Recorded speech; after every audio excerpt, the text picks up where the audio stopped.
Welcome, everybody. Appreciate you tuning in for a bit of a chat between John and I. So just a super quick recap on who I am and Arkose. So I'm Kevin Gosschalk, the CEO and founder of Arkose Labs. We are a fraud prevention company focused really around very sophisticated automated threats. And today I'm incredibly proud to welcome John to join the team. John, welcome. Thanks, Kevin. It's great to be here. I'm so excited. And maybe, John, probably a good place to start for folks that don't know you would be awesome to hear a little bit about your background, some of the things in your past that kind of led you to work into this space, and we can go from there. Absolutely, Kevin. It's really interesting. Halfway through my interview process here at Arkose, I realized that our major support center in our SOC center is in San Jose, Costa Rica, which actually is right where I grew up in Tres Rios. So very, much a sign that this was a place that I think I was destined to be. But my journey actually really began as a public servant working my first career, as I jokingly say. I started off doing Banyan stuff, Novell, a lot of really early pre-Y2K stuff. I walked around with a clipboard certifying machines for Y2K. So I like to say I grew up in the data center.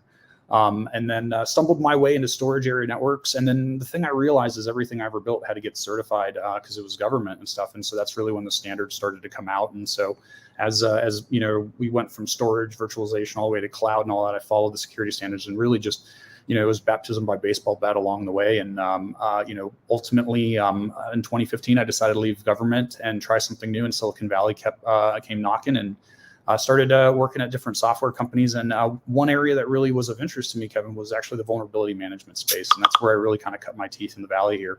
And so the vulnerability management space to me is interesting because in and of itself, it gives you a point in time snapshot of something that you have to make a risk decision. And, we were doing that at the global scale, in some cases, 20 plus million endpoints and stuff. Now, the thing is with bots, you can use the same tradecraft and TTPs to almost assess and evaluate them as well, and you have the same values and stuff. You're also dealing with a much more malicious and persistent threat as opposed to just kind of boring CNA work. So it was definitely a natural transition. So worked my way ultimately over to Google, where I worked as part of the reCAPTCHA team and helped get reCAPTCHA Enterprise online. And this space is such a quickly growing area, and we've seen so much change just really even since post-COVID already. So I'm really excited to see where Arkose Labs and the new idea that we've got here ultimately takes us. So yeah, that's great, John. Yeah, I think one of the things that we met in a little bit some time ago, I would say, and obviously I get the chance really to every day work with some of the smartest folks on our customer side, all the great minds that are being put to work to figure out how do we deal with these adversaries, how do we mitigate it, and then obviously our team at Arkose, how do we build products to mitigate these threats. And even speaking with a lot of competitors, obviously, like yourself when you're at reCAPTCHA and many others at many other companies, there's just really sharp minds in this space. But it was very clear very quickly to me, you were one of the ones that really carried the passion alongside it. I think that's a really unique thing. If folks have told me, like when they meet with me and when I talk about these problems, they're like, we can tell you like this stuff. Like it's pretty obvious. And that was the same kind of response I had when I first met with you. So I didn't know how or what we would be doing together or when, but here we are now working in partnership. And that's, to me, just awesome. I just love to work with folks that really love this space and really truly understand the pain points that companies go through on these kind of attacks. But then, also understand how does the adversary think about it? How do they mechanically make the attacks? And then how do we work together with our customers to really make that attack less effective? So yeah, it's awesome. So again, welcome to the team. Thank you, LinkedIn user. I couldn't agree more. And Kevin, one of the things that first really, I think we connected over was just transparency and security. To me, whenever somebody says, "Oh, we can't show you this or we can't show you that," it's usually for a reason, and typically it's not a good one for that. And so one of the things that I really, really appreciated was first just the candor. It's important for different vendors to be able to interact in this space because together we have to solve this problem. It's myopic to think that one company can do it all candidly, and there's personal preferences and all kinds of other things that can affect a procurement decision. But at the end of the day, we still have to recognize that we're part of a community trying to solve a problem. And I appreciated the ability to work with you and actually interact in some of these instances and stuff in the past where we say, hey, are you seeing this kind of thing and all that, and talk about attack vectors and things like that at the high level, obviously. And that ultimately you can see that ultimately built into the product here at Arkose Labs. The amount of and robustness of the response really gives you the granularity you need to make those decisions. When you're flying a plane at Mach 5, you don't have the opportunity to go 30 seconds late into a turn. You're going to overfly a country at that speed, and that's what so many of our customers face. The areas that are blind spots here to me that I think are often overlooked is just how prevalent the bot problem really is. A common, everyone thinks, oh, it's the CISO, that's the bot, the person that needs this, and so forth and so on. And yes, the CISOs are very, very important, but what about the CTO? Every fraudulent login is going to need more cloud compute and expenses to the right. You're only as good in the SaaS world as your least talented developer. And so it's important for us to understand who all is impacted by this, because there's many different consumers of data, and there's many different folks within the organization that are impacted by this, and candidly, the entire supply chain as well too. And we see how, when you start affecting just shipping container availability, how that has a rippling effect throughout the economy. So ensuring that, marketing dollars from a CMO, are spent on actual humans and things like this is really key. Funny thing about the Fortune 500 is there's only 500 companies in it, and there's a lot of other folks that are struggling to try and make ends meet in a very, very dangerous world online right now. So a lot of opportunity there to do some good, and I appreciate the opportunity to again come over and collaborate with the team here. Yeah, so I guess, I think you've described that quite well, but I guess one of the unique things that we did when we brought you over was we created a kind of a new category, a new role. So that is our Cybersecurity Intelligence Officer. So maybe you want to share a little bit about the work you'll be doing with our customers, how you'll be helping advise them, how you'll be helping them kind of put strategies together.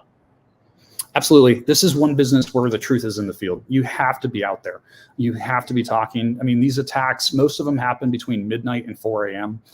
If you look at a lot of us, we have the luggage under our eyes because we tend to maintain what I call raccoon hours because we're always looking, for garbage in the middle of the night. So you have to be there. Live event support. You learn so much about your adversaries. You really have to come at this with a data, scientist type mindset. It's like, what pieces of information can I connect and ultimately do this? Because here's the thing, you can either spend a lot of money and hardware up front to do it, or you can just, use some logic and stuff to try and defeat this. Once you fix this problem, it's just a matter of time before it happens again, and you need to go on to it. So efficiency is key, especially when you're dealing with the volumes. We saw, I believe it was a half a dozen world record DDoS attacks already this year. And it's only getting bigger from a volumetric perspective. And so how does a small startup that has to meet an already complex regulatory framework in a multi-region environment survive from just getting off the ground and getting their stuff started, let alone having to deal with the bot problem. So those are the types of problems that I'm excited to come aboard and actually solve. So in my new role, I will be working really as an evangelist to the customers and between product and the customer, as much as I did in my previous role. So those of you who have seen me out in the field or on calls, that is where I candidly thrive, because my unique ability to have been actually the customer and all on the product side gives me the ability to pivot, and knowing both sides of that is really important, because unfortunately in tech, not everyone can speak the same languages and stuff. And because of my background and experience and how I got here, I'm fortunate enough to be able to speak, both languages of Klingon, if you will. Yeah, one of the really unique things that I love about what we do at Arkose is we're very customer-led. Everything we do is for our customer. So our product roadmap, there's really kind of two flavors of product roadmap. One is things that customers are seeing and they would like us to help partner with and improve in that kind of world. But then we have a different kind of customer, which isn't the one paying for our service. It's the adversaries we deal with on a daily basis, and they really also drive our product innovation and our product roadmap. And we work very closely with them on the other side of the fence, and that's something that's been the reason why I think Arkose is such an effective product, and then also why we're backed by things like warranties and contract guarantees that no other solution in this space have, is because we really designed the system to target the adversary in the context of what the adversary is going after, which is cost, and that's what they're trying to make money, right? So everything we've kind of built is to that. Maybe, John, you've been in this space for quite some time. You've worked at a few different companies. You've kind of seen the adversaries pivot and flop. Maybe share a little bit about your perspective on the Arkose approach versus kind of other solution providers in this space and how they've gone about it. Absolutely. So one thing I've definitely realized in this space is there's a difference between, bot remediation or bot mitigation and bot resolution. And candidly, the Arkose method is actually the resolution portion. For 20 years now, we've been playing whack-a-mole. It's important to look at history to realize why it hasn't worked till now. The original bot mitigation was originally done by the CDNs. Why? Because back in that time, we didn't have, horizontally scalable cloud and stuff. So, they were providing, saturation or DDoS defenses all the way at the, at the regional level and all of that, and edge caching and things like that. And candidly, a lot of that did get oversold for quite a bit of time because that doesn't, necessarily protect against phishing attacks. That doesn't necessarily, protect against ATO and, gift card fraud and other things like that. But what we saw was the evolution of almost like a digital sieve, if you will. And so Arkose's role in that is actually being, we went from facing a threat that was much like malware, static, signature-based analysis to dynamic polymorphic threats. And now that we have a chameleon-like bot infrastructure where folks can go in and just change a user agent string or go into Selenium or something like that, and just change one character, we have to respond on that in kind. And so to me, the mere fact that the methodologies and tactics and techniques and procedures employed within the platform here at Arkose Labs actually gives the adversary no real incentive to really go after it once they know they're there. Another thing too is having grown up in the 80s as well, one of my favorite things was always Americana and culture and stuff like that. And one of my first, when I came to the mainland US, memories was actually Flavor Flav of all things, believe it or not. And he had those giant alarm clock things that you hang around his neck, and it was just iconic. And candidly, I feel like CAPTCHAs have that reputation of just being that large obnoxious thing that hangs around your neck.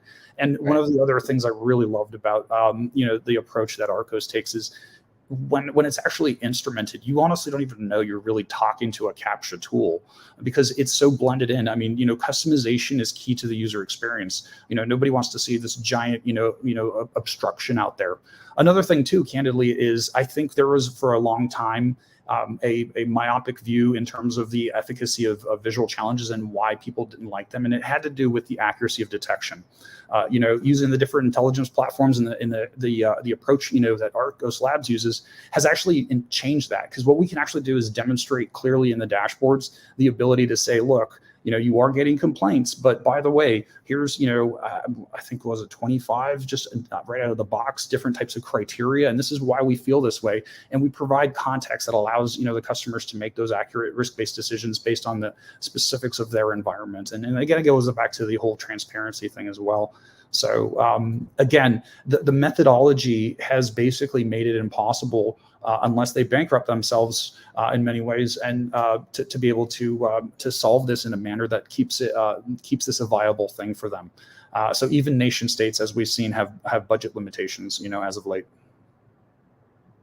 Yeah, I mean, they're all going through middlemen that make the attacks, right? Like it's rarely you have a nation state going and attacking a merchant directly. It's typically through a whole bunch of businesses that they're being paid to go do these kind of attacks. And obviously we're in the middle of preventing those businesses from profiting, which in turn means the bill doesn't cover the damages that the attacker wants. And then they go attack somebody else instead. So it's been a very, very effective approach. And, it's, once again, really proud to have you join the team, and we're looking forward to doing lots of great things together. So again, thank you, John, for joining us, and we can probably leave it there. Kevin, I'm so excited. Please, by all means, if anybody would like to catch up or anything, reach out via LinkedIn. I'm happy to talk about our future plans here at Arkose. Thanks for joining today, and have a great rest of your day.